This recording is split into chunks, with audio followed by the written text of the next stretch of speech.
BMTC ಬಳಿಕ ವಿಕ್ಟೋರಿಯಾದಲ್ಲೂ ಕೂಡ UPI ಬಳಕೆಯಲ್ಲಿ ಸ್ಕ್ಯಾನರ್ ಹಗರಣ ನಡೆದಿದೆ. ಯುಪಿಐ ಮೂಲಕ ಆಸ್ಪತ್ರೆಯ ಸಿಬ್ಬಂದಿ 23 ಲಕ್ಷ ವಂಚನೆ ಮಾಡಿದ್ದಾರೆ. 23 ಲಕ್ಷ ರೋಗಿಗಳ ಅನುಕೂಲಕ್ಕಾಗಿ ಯುಪಿಐ ಸ್ಕ್ಯಾನರ್ ಅನ್ನ ನೀಡಲಾಗಿತ್ತು. ಅದು ಆಸ್ಪತ್ರೆಯ ಸ್ಕ್ಯಾನರ್ ಆಗಿತ್ತು. ಆದರೆ ಅದನ್ನೇ ಬಂಡವಾಳ ಮಾಡಿಕೊಂಡ ಆಸ್ಪತ್ರೆಯ ಕೆಲ ಸಿಬ್ಬಂದಿ ಸರ್ಕಾರದ ಯುಪಿಐ ಸ್ಕ್ಯಾನರ್ ಅನ್ನು ಅಂಟಿಸುವ ಬದಲಾಗಿ ತಮ್ಮ ಸ್ಕ್ಯಾನರ್ ಅನ್ನು ಅಳವಡಿಕೆ ಮಾಡಿ ವಂಚನೆ ಮಾಡಿದ್ದಾರೆ. ಇಲ್ಲಿಗೆ ಬರುವಂಥ ರೋಗಿಗಳು ಸ್ಕ್ಯಾನರ್ ಅನ್ನು ಬಳಸಿದರೆ ಅದು ನೇರವಾಗಿ ಸರ್ಕಾರಕ್ಕೆ ಅಥವಾ ಆಸ್ಪತ್ರೆಗೆ ಹೋಗಬೇಕಾಗಿತ್ತು. ಬದಲಾಗಿ ಇಲ್ಲಿ ವೈಯಕ್ತಿಕವಾಗಿ ಆ ಸಿಬ್ಬಂದಿಯ ವ್ಯಾಲೆಟ್ಗಳಿಗೆ ಹೋಗ್ತಾ ಇದೆ. ತಮ್ಮ ಖಾತೆಯ QR ಸ್ಕ್ಯಾನರ್ ಅನ್ನು ಇಲ್ಲಿ ಅಂಟಿಸಲಾಗಿದೆ. ಲ್ಯಾಬ್, OPD, ಎಕ್ಸ್ರೇ ವಿಭಾಗದಲ್ಲಿ ವೈಯಕ್ತಿಕ ಸ್ಕ್ಯಾನರ್ಗಳನ್ನು ಅಳವಡಿಕೆ ಮಾಡಿದ್ದಾರೆ. UPI ಸ್ಕ್ಯಾನರ್ ವಿಚಾರದಲ್ಲಿ ಅನುಮಾನ ಬಂದಿರುವ ಹಿನ್ನೆಲೆ ತನಿಖೆಯನ್ನು ಮಾಡಿದಾಗ ಗೊತ್ತಾಗಿದ್ದು 23 ಲಕ್ಷ ಇದೇ ರೀತಿ ಕೇವಲ ಒಬ್ಬಿಬ್ಬರ ಅಕೌಂಟ್ಗಳಿಗೆಲ್ಲ ಅನೇಕರ ಅಕೌಂಟ್ಗಳಿಗೆ ಹೋಗಿದೆ. ವಿಕ್ಟೋರಿಯಾ ಆಸ್ಪತ್ರೆ ಅಧೀಕ್ಷಕ ದೀಪಕ್ ಅವರು ಒಂದು ಸಮಿತಿಯನ್ನು ರಚನೆ ಮಾಡಿ ಒಂದು ತನಿಖೆಯನ್ನು ಕೈಗೊಂಡಿದ್ದರು. ತನಿಖೆ ವೇಳೆ ವಿಕ್ಟೋರಿಯಾ ಆಸ್ಪತ್ರೆ ಸಿಬ್ಬಂದಿಯ ಕಳ್ಳಾಟ ಬಯಲಾಗಿದೆ. ಎಲ್ಲ ದಾಖಲೆಗಳನ್ನು ಸಂಗ್ರಹಿಸಿ BB ಪುರಂ ಪೊಲೀಸ್ ಠಾಣೆಗೆ ದೂರು ನೀಡಲಾಗಿದೆ. ಅಲ್ಲಿ ಎಷ್ಟು ಜನ ಇನ್ವಾಲ್ವ್ ಆಗಿದ್ದಾರೆ ಅಂತ ಹೇಳಿದ್ರೆ, ರೋಗಿಗಳಿಗೆ ಚಿಕಿತ್ಸೆ ನೀಡೋದು, ರೋಗಿಗಳ ಆರೈಕೆ ನೋಡಿಕೊಳ್ಳೋದು ಅಥವಾ ತಮ್ಮ ಸೇವೆಯನ್ನು ಪರಿಪೂರ್ಣವಾಗಿ ಮಾಡೋದಲ್ಲ, ತಮ್ಮ ಅಕೌಂಟ್ಗಳಿಗೆ ಎಲ್ಲೆಲ್ಲಿ ಕಳ್ಳತನ ಅಥವಾ ಕಳ್ಳ ಮಾರ್ಗದಿಂದ ಹಣವನ್ನು ಬರ್ಬೋದು ಆ ಎಲ್ಲ ಕಡೆಗಳಲ್ಲೂ ಕೂಡ ಸ್ಕ್ಯಾನರನ್ನು ಅಂಟಿಸಿದ್ದಾರೆ. ಸ್ಕ್ಯಾನರ್ ಅಂಟಿಸಿದರೆ ಅದು ಯಾರ ಅಕೌಂಟ್ಗೆ ಹೋಗುತ್ತೆ ಅಂತ ಗೊತ್ತಾಗೋದಿಲ್ವಾ? ಖಂಡಿತ ಗೊತ್ತಾಗುತ್ತೆ. ಸೊ ಹೀಗಾಗಿ ಇಲ್ಲಿ ಹತ್ತಾರು ಸಿಬ್ಬಂದಿ ಭಾಗಿಯಾಗಿದ್ದಾರೆ. 10 ಸಿಬ್ಬಂದಿ ಇಲ್ಲಿ ತನಿಖೆಯನ್ನು ಎದುರಿಸಬೇಕಾಗುತ್ತೆ. ಮತ್ತಷ್ಟು ಮಾಹಿತಿ ನಮ್ಮ ಪ್ರತಿನಿಧಿ ಗಣೇಶ್ ಇರ್ತಾರೆ. ಗಣೇಶ್, BMTCಯ ಕಂಡಕ್ಟರ್ ಕೂಡ ಇದೇ ರೀತಿಯಲ್ಲಿ ವರ್ತನೆ ಮಾಡಿದ್ರು, ತಮ್ಮ ಸ್ಕ್ಯಾನರನ್ನು ಕೊಟ್ಟು. ಕೆಲವು ಕಡೆ ಪೆಟ್ರೋಲ್ ಬಂಕ್ಗಳಲ್ಲೂ ಕೂಡ UPIಯನ್ನು ತೆಗೆದುಕೊಳ್ತಾ ಇರಲಿಲ್ಲ, ಯಾಕಂದರೆ ಅಲ್ಲಿಯೂ ಕೂಡ ಗೊತ್ತಾಗದಂತೆ ಯಾರೋ ಕೆಲವರು ಅಂಟಿಸಿ ಹೋಗ್ತಾ ಇದ್ರು ಎನ್ನುವ ಕಾರಣಕ್ಕಾಗಿ. ಇದೀಗ ಆಸ್ಪತ್ರೆ ಎಷ್ಟು ಜನ ಇನ್ವಾಲ್ವ್ ಆಗಿರ್ಬೋದು, ಜೊತೆಗೆ ಈ ಡೌಟ್ ಬಂದಿದ್ದು ಹೆಂಗೆ ಅಂತ?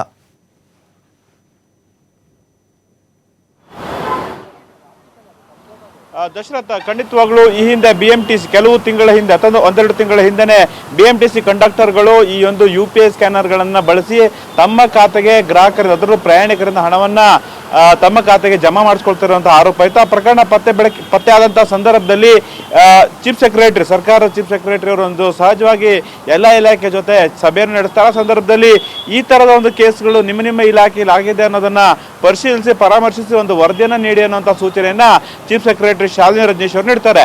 ಆ ಹಿನ್ನೆಲೆಯಲ್ಲಿ ಎಚ್ಚೆತ್ತುಕೊಂಡಂತಹ ಆಸ್ಪತ್ರೆಗಳು, ಅದರಲ್ಲೂ ಕೂಡ ವಿಕ್ಟೋರಿಯಾ ಆಸ್ಪತ್ರೆಗಳು ಕೂಡ ಆ ಒಂದು ಸೂಚನೆಯನ್ನು, ಅದಂದ್ರೆ ಶಾಲಿನಿ ರಜನೀಶ್ ಅವರು ಹೇಳಿರುವಂತಹ ಸೂಚನೆಯನ್ನು ಪಾಲನೆ ನಿಟ್ಟಿನಲ್ಲಿ ಎಲ್ಲ ವಿಭಾಗದಲ್ಲೂ, ಅಂತಂದ್ರೆ ಯಾವ್ಯಾವ ರೀತಿಯಲ್ಲಿ ನಾವು ಪಬ್ಲಿಕ್ ಪ್ಲೇಸ್ಗಳಲ್ಲಿ UPI ಸ್ಕ್ಯಾನರ್ಗಳನ್ನು ಹಾಕಿರ್ತೀವಿ, ಅದರಲ್ಲಿ ಅಮೌಂಟ್ ನಮ್ಮ ಅಕೌಂಟ್ಗೆ ಅಂದ್ರೆ ಸರ್ಕಾರಿ ಖಾತೆಗೆ ಸರ್ಕಾರಿ ಅಕೌಂಟ್ಗೆ ಬರ್ತಾ ಇದೆ ಅನ್ನೋದನ್ನ ಪರಿಶೀಲನೆ ಮಾಡಲಿಕ್ಕೆ ಹೋಗ್ತಾರೆ. ಆ ಸಂದರ್ಭದಲ್ಲಿ ಅದರಲ್ಲೂ ಕೂಡ ವಿಕ್ಟೋರಿಯಾ ಆಸ್ಪತ್ರೆ ಇನ್ಫೋಸಿಸ್ ಏನು ಸೆಂಟರ್ ಅಂತ ಹೇಳ್ತಾರೆ, ಅಲ್ಲಿ ಒಂದು ಸಾಮಾನ್ಯವಾಗಿ ಬ್ಲಡ್ ಟೆಸ್ಟ್ ಮಾಡುವಂಥದ್ದು, ರಕ್ತ ಪರೀಕ್ಷೆ ಮಾಡುವಂತಹ ಸೆಂಟರ್ ಇರ್ತದೆ. ಅದು ಪುರುಷರಾಗೋ ಮಹಿಳೆಯರಿಗೆ ಪ್ರತ್ಯೇಕವಾದ ಕೌಂಟರ್ ಇರುತ್ತೆ. ಆ ಸಂದರ್ಭದಲ್ಲಿ ಆ ಒಂದು 2 ಕೌಂಟರ್ಗಳಲ್ಲಿ ಏನು UPI ಸ್ಕ್ಯಾನರ್ ಅನ್ನು ಹಾಕಿರಲಾಗುತ್ತೆ.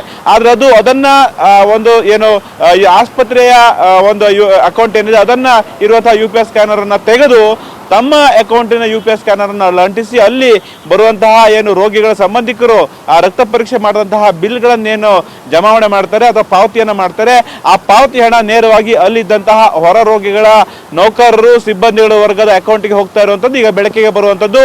ಈಗಾಗಲೇ ಏನು ವಿಕ್ಟೋರಿಯಾ ಆಸ್ಪತ್ರೆಯ ಸೂಪರಿಂಟೆಂಡೆಂಟ್ ದೀಪಕ್ ಅವರು ಈ ಬಗ್ಗೆ ಅನುಮಾನ ಬಂದಂಥ ಸಂದರ್ಭದಲ್ಲಿ ಆಂತರಿಕವಾಗಿ ತನಿಖೆ ನಡೆದಂಥ ಸಂದರ್ಭದಲ್ಲಿ 23.5 ಲಕ್ಷ ರೂಪಾಯಿ ಹಣ ಏನು ವಂಚನೆ ಆಗಿರುವಂಥದ್ದು ತಮ್ಮ ಅಕೌಂಟ್ಗಳಿಗೆ ಹೊರರೋಗಿಯ ನೇತೃತ್ವದಂತಹ ಆ ಆರೋಗ್ಯ ಸಿಬ್ಬಂದಿಗಳು ಅಥವಾ ನೌಕರರು ಏನಿರ್ತಾರೆ ಅವರು ತಮ್ಮ ಅಕೌಂಟ್ಗಳಿಗೆ ಹಾಕೊಂಡಿರುವಂಥದ್ದು ಮೇಲ್ನೋಟಕ್ಕೆ ಈಗ ಬಯಲಾಗಿರುವಂಥದ್ದು. ಇನ್ನು ಪ್ರಕರಣಕ್ಕೆ ಸಂಬಂಧಪಟ್ಟಂತೆ ಇಡೀ ಬೇರೆ ಬೇರೆ ವಿಭಾಗದಲ್ಲಿ, ಅಂತಂದ್ರೆ ಇದು ಕೇವಲ ಬ್ಲಡ್ ಟೆಸ್ಟ್ ಮಾಡಿಸುವಂತಹ, ಸ್ಯಾಂಪಲ್ ಪಡೆದುಕೊಳ್ಳುವಂತಹ ಒಂದು ಸೆಂಟರ್ ಮಾತ್ರ ಈಗ ಬೆಳಕಿಗೆ ಬಂದಿರುವಂಥದ್ದು. ಉಳಿದ ಕಡೆ ಯಾವ್ಯಾವ ರೀತಿ UPI ಸ್ಕ್ಯಾನರ್ ಅನ್ನ ಪಬ್ಲಿಕ್ ಪ್ಲೇಸ್ಗಳಲ್ಲಿ ಹಾಕಲಾಗಿದೆ ಅದೆಲ್ಲವನ್ನು ಕೂಡ ಆಡಿಟ್ ಮಾಡ್ಲಿಕ್ಕೆ ಈಗಾಗಲೇ ದೀಪಕ್ ಅಂತಂದ್ರೆ ವಿಕ್ಟೋರಿಯಾ ಆಸ್ಪತ್ರೆ ಸೂಪರಿಂಟೆಂಡೆಂಟ್ ದೀಪಕ್ ಅವರು ಸೂಚನೆ ನೀಡಿರುವಂಥದ್ದು. ಇನ್ನು ಮುಂದಿನ ವಾರ ಅದು ರಿಪೋರ್ಟ್ ಕೂಡ ಕೈ ಸೇರಿರುತ್ತೆ. ಹಾಗಾಗಿ ಕೇವಲ 23 ಲಕ್ಷ ಮಾತ್ರ ಇಲ್ಲಿ ಸ್ಕ್ಯಾಮ್ ಆಗಿದೆ ಅಥವಾ ಮತ್ತಷ್ಟು ಹಣ ಇನ್ನೂ ದೋಚಲಾಗಿದೆ ಅನ್ನುವಂಥದ್ದು ಮುಂದಿನ ದಿನಗಳಲ್ಲಿ ಗೊತ್ತಾಗುವಂಥದ್ದು. Dasharath. Yes, thank you Ganesh ನಿಮ್ಮರ ಮಾಹಿತಿಗೆ.